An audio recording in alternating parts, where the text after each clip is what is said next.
Hey, what's going on, everyone? Welcome back to another episode of Star Wars Coffee, where in today's episode, we're going to be taking a look and a deep dive into my idea on how Disney can easily fix the future of Star Wars. That's today here on Star Wars Coffee.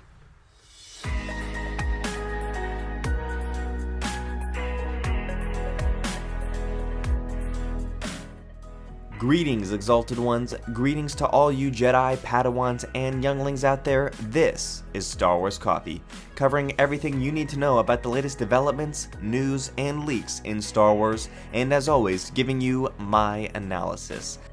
Yesterday I did a video about what is concerning about the future of Star Wars in the hands of Disney at the moment, and why I know that Disney is able to push out things and continue to have an abundance amount of money to continue to make great things like they did with the Clone Wars Season 7 as well as The Mandalorian. What the future just seems to be uncertain. Always in motion, the future is, to quote Yoda, and it just seems that Kathleen Kennedy says in that interview that I talked about yesterday, which I encourage all of you to go watch that video before you watch this one so that you really understand the context of what I'm talking about.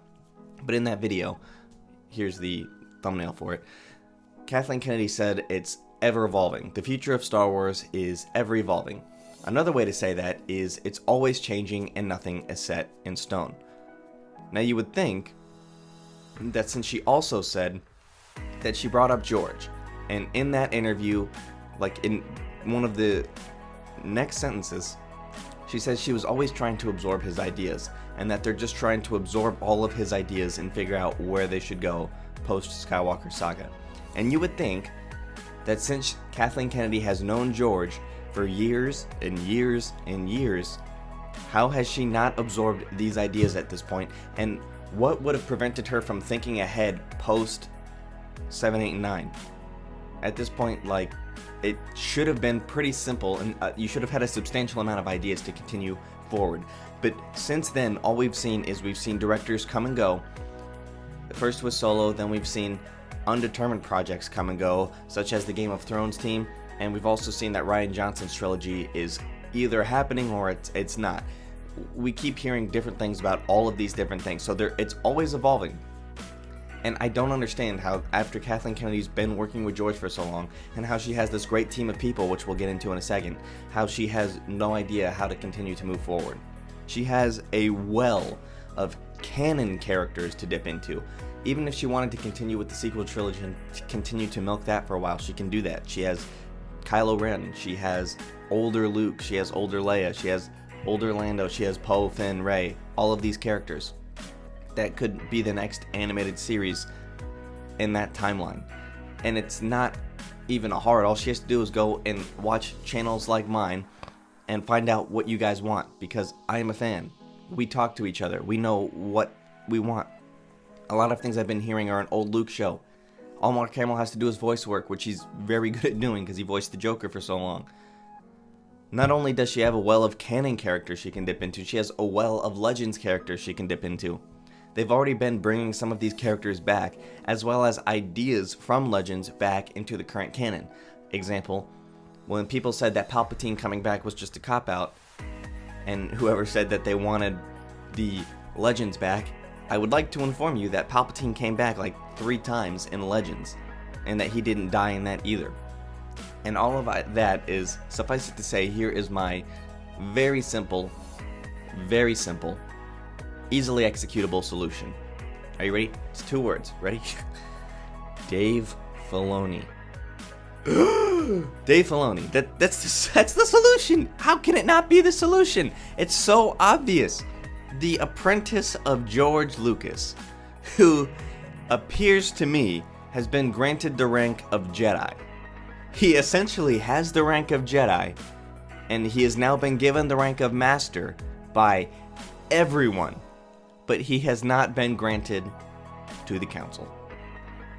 So, put the man on the council.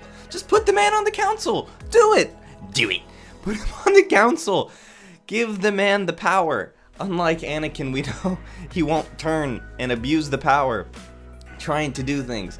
Bring in Favreau as an overseer as well to help Filoni, because if you watch the Mandalorian Gallery, Dave Filoni is very new to the actual live action aspects, and he said he could animate things faster than it takes him to direct things. So bring in Favreau as his storytelling apprentice in a sense, right? So you have Master Filoni and Padawan John. Let's just make it happen. It's not a complicated solution. Bring in Favreau as an overseer to help Filoni make his storylines a reality. Dave Filoni is the best I've ever seen at executing certain narratives of like the sequel trilogy or of the Clone Wars and pushing them into different mediums like comics or TV shows. He's so good at intertwining all of these things that I don't know how this is being missed by anybody over there. George Lucas and Dave Filoni still talk to each other. Just recently, this year, they did a panel together about the Clone Wars, and we know that in other recent interviews, Dave Filoni has said he still talks to George pretty frequently. Another thing, George Lucas was on the set of The Mandalorian Season 2. This is so simple, and it's staring everybody who's over there trying to figure out what to do about Star Wars going forward right in the face. Just put Filoni in charge. Kathleen Kennedy can still keep her job if she wants to as a figurehead and just an executive producer, if you will. And then just let Dave Filoni do his thing and let Favreau do his thing. Just put the two of them together. And here's the even better solution, is we just add one other thing. You take the PR win and the literal win with Disney by bringing in George Lucas. Right? You don't have to give him a job. He probably likes retiring. Well, we know he likes retiring. He said so. And Dave Filoni has said he likes to see what Star Wars is doing from a fan's perspective now, since he's never actually been able to give that. So now he has that. But all you have to do is you have the best fan of Star Wars, George Lucas, because he created it. Bring him in as a consultant to have him help you, Disney, flesh out these ideas within the next 10 years and let Dave and John execute these ideas. It's really that simple. You bring in George Lucas, you can bring him in one time and for like a one-day session and have him and Dave Filoni and Jon Favreau, you can put Kathleen Kennedy in there and bring whoever you're deciding is going to be doing, who's ever going to be heading up these projects. Like if you're going to give Rian Johnson a trilogy, put him in the room. If you're going to be giving the animation team a show, put him in the room. Put whoever's in charge of that show in the room. If you're going to be giving somebody like Charles Soule some more novels to write, put him in the room. And let George and Dave have all of these ideas about the timeline, where things will be going, what this should happen. If George likes this idea from Legends, let him put it back in. And decide who's going to do what. You can make it your own, but you have to use this base idea, which George and Dave would have fleshed out beforehand.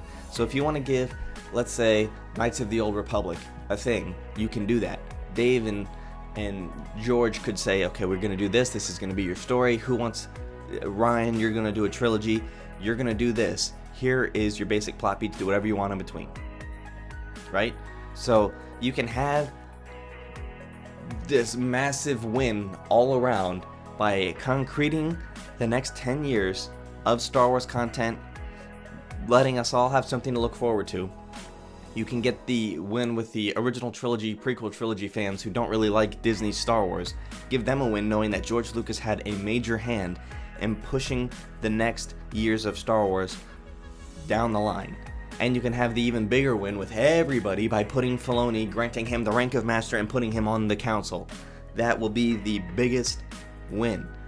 And letting Favreau help Filoni navigate the live action aspects and weaving all of these things in, they would easily learn from each other. This is like the greatest thing that could happen.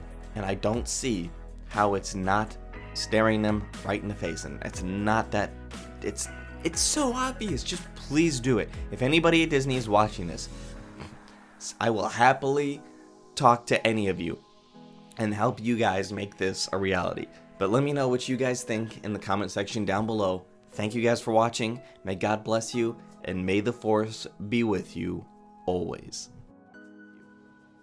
If you enjoyed this episode, and frankly, even if you didn't, don't forget to subscribe. Do it. And if you want to help spread the word, please give this video a thumbs up and tell your friends to subscribe.